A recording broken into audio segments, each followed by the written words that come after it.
उड़ीसा सरकार ने जगन्नाथ मंदिर के खजाने को एक बार फिर 46 साल बाद खोल दिया है। उड़ीसा सीएमओ की ओर से कहा गया है कि पुरी में 12वीं शताब्दी के जगन्नाथ मंदिर का प्रतिष्ठित खजाना रत्न भंडार 46 साल बाद खोला गया है। इस खजाने में मौजूद जेवरात और अन्य कीमती सामानों की सूची तैयार की जा रही है। राज्य के कानून मंत्री पृथ्वीराज हरिचंद्र का कहना है कि दुनिया भर में रह रहे भगवान जगन्नाथ के भक्तों को काफी समय से इस पल का इंतजार था। आभूषणों की क्वालिटी की जांच होगी, कीमती सामानों का वजन लिया जाएगा और इस दौरान मेडिकल टीम और स्नैक हेल्पलाइन मौजूद रही। इस खजाने में कीमती सामानों के बहुत सारे रत्न, आभूषण और कीमती जेवरात हैं और राज्य सरकार ने इसकी निगरानी के लिए एक समिति बनाई है। इस समिति के अध्यक्ष हैं न्यायमूर्ति विश्वनाथ रथ। उनका कहना था कि मंदिर परिसर में मेटल डिटेक्टर के साथ पुलिस के तमाम बंदोबस्त किए गए हैं। रत्न भंडार समिति ने भी उच्च स्तरीय बैठक की। मंदिर में स्नैक एक्सपर्ट रहे हैं। मंदिर के रत्न भंडार के खजाने के लिए बड़े टंक बॉक्स मंगाए गए हैं।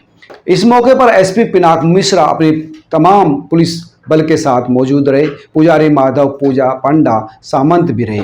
मंदिर में जब रत्न भंडार खोला जा रहा था तो यहाँ पर एसपी पिनाक मिश्रा सहित पुजारी माधव पूजा पांडा सामंत भी मौजूद थे। भारतीय पुरातत्व सर्वेक्षण यानी एएसआई के अधीक्षक डीबी गणनायक ने कहा कि इंजीनियर मरम्मत कार्य के लिए रत्न भंडार का निरीक्षण करेंगे। ओडिशा आपदा त्वरित कार्रवाई बल यानी ओडीआरएफ के जवान भी रत्न भंडार में मौजूद थे और उन्होंने वहां पर प्रकाश की व्यवस्था की। दरअसल आशंका है कि खजाने के चारों तरफ सांप हो सकते हैं, इसलिए स्नेक हेल्पलाइन के सदस्य शुभांशु मलिक ने कहा, उड़ीसा आपदा त्वरित कार्रवाई बल के कर्मियों ने रत्न भंडार के अंदर लाइटें लगाई। आशंका है कि खजाने के अंदर सांप हैं। स्नेक हेल्पलाइन के सदस्य शुभेंदु मलिक ने कहा कि हम राज्य सरकार के निर्देश पर आए हैं। सांप पकड़ने वालों की 2 टीम यहाँ पर मौजूद है। एक टीम मंदिर के अंदर और दूसरी मंदिर के बाहर है। राज्य के कानून मंत्री पृथ्वीराज हरिचंद्र का कहना है कि राज्य सरकार ने मंदिर प्रबंधन समिति के सामने एसओपी की चर्चा की थी। अब दिशा निर्देश के आधार पर जरूरी कदम उठाए जा रहे हैं। श्री जगन्नाथ मंदिर प्रशासन के मुख्य प्रशासक को इसकी जिम्मेदारी सौंपी गई है। खजाने के आभूषणों की डिजिटल फोटोग्राफी भी कराई जा रही है। मंत्री का कहना है कि जेवरात की सूची को लेकर पारदर्शिता रखने के लिए आरबीआई की मदद ली जा रही है। आरबीआई के प्रतिनिधि सूची बनाए जाने के दौरान मौजूद रहेंगे।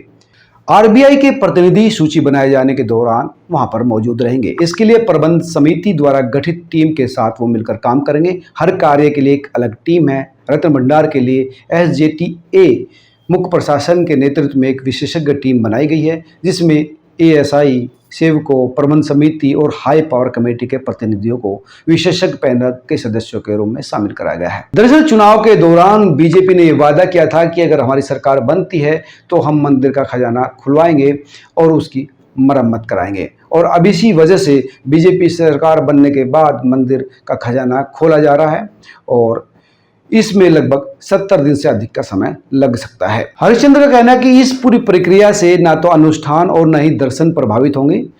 और पिछली जो बीजेपी सरकार रही है उसने अपने 24 साल के कार्यकाल के दौरान रत्न भंडार को खोला ही नहीं है, ना मरम्मत करवाई, ना ही देखभाल कराई। बीजेपी ने सत्ता में आते ही अपना वादा पूरा कर लिया है और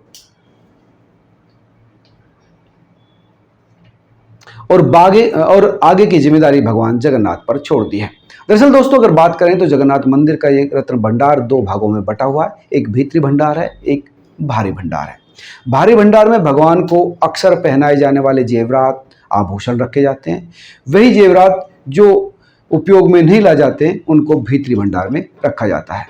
रत्न भंडार का भारी हिस्सा लगातार खुला रहता है, अभी भी खुला है, लेकिन भीतरी भंडार की चाबी पिछले 6 साल से गायब है, जिसको लेकर काफी हंगामे मचा था। आंतरिक भाग में बताया जाता है कि रत्न भंडार के अंदर से अक्सर फुफकारने की आवाज आती है और ये मानता है कि सांपों का एक समूह भंडार के रत्नों की रक्षा करता है। इसलिए रत्न भंडार को खोले जाने से पहले मंदिर समिति ने भुवनेश्वर से सांप पकड़ने वाले निपुण व्यक्ति को बुलाया भी है, ताकि किसी भी अप्रिय स्थिति से बचा जा सके। और आपातकालीन स्थिति से निपटने के लिए भी डॉक्टरों की एक टीम वहां पर मौजूद है। राज्य सरकार ने 2018 में विधानसभा में बताया था कि रत्न भंडार में 12,831 तोला सोना है और 22,153 किलो चांदी के बर्तन और दूसरे सामान हैं। अगर ज़मीन की बात करें तो मंदिर के पास 60,426 एकड़ ज़मीन है और 6 राज्यों में 395 एकड़ ज़मीन है, यानी अलग अलग राज्यों में, जिसमें महाराष्ट्र है, आंध्र प्रदेश है, पश्चिम बंगाल है, छत्तीसगढ़ है और बिहार।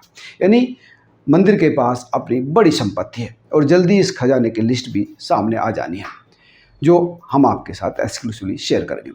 आपका इस पूरे मामले पर क्या कहना है? लगातार मंदिर के खजाने को खोलने की जो मांग की जा रही थी, अब वो पूरी भी हो गई, तो सभी भक्तों के लिए काफ़ी खुशी की बात है। आप क्या सोचते हैं, ज़रूर बताएं। जय जगन्नाथ।